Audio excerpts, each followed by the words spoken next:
Idinawit din ni dating Congressman Zaldico si Ilocos Norte 1st District Representative Sandro Marcos sa mga insertions umano sa national budget.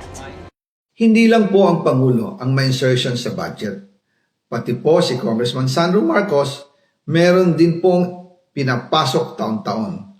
Lahat-lahat, ang kabuuan ay 50.938 billion pesos. At bawat taon po, sa tuwing dumarating ang BICAM budget process, lagi po may utos si Congressman Sandro na ipasok ang mga proyekto niya. Sabi ni Ko sa panibagong video na kanyang ibinahagi sa kanyang social media kaninang umaga, mahigit 50 billion pesos ang kabuang halaga ng budget insertions ni Congressman Marcos mula 2023. At nang magkulang daw ito ng 8 billion pesos sa 2025 budget, gusto raw siyang sampahan ng maraming kaso at ipatanggal ng anak ng presidente. Nakapag-advance na raw kasi si Congressman Marcos sa mga kontratista pero dahil kulang ang insertion ay kailangan niya itong isauli.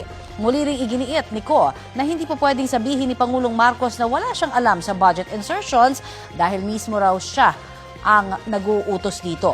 Nagkita raw sila noong March 2025 sa isang meeting na inayos ni Justice Undersecretary Jojo Cadiz. Sa halip na itanggi o linawin niya ang tungkol sa 100 billion insertion, pinagsabihan niya kami ni dating Speaker Romualdez at sa akin mismo, diretsahan niyang sinabi, "Huwag mo akong pigilan sa mga insertions ko.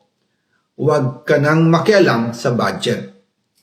Dahil sa mga binitawang salita sa akin ni BBM, naging malinaw sa akin na siya mismo ang nag-utos kila Secretary Mina Pangandaman at Yusek Adrian Bersamin na ipasok ang 100 billion pesos worth of projects. Bukod pa raw sa naunang 100 billion pesos na halaga ng mga proyektong isinama sa 2025 National Expenditure Program, gusto pa raw ni Pangulong Marcos na dagdagan ito ng 50 billion pesos, batay sa pag-uusap nila ni Yusek Cadiz. Susubukan namin kuna ng pahayag ang Malacanang si Congressman Marcos at Yusek Cadiz kaugnay nito.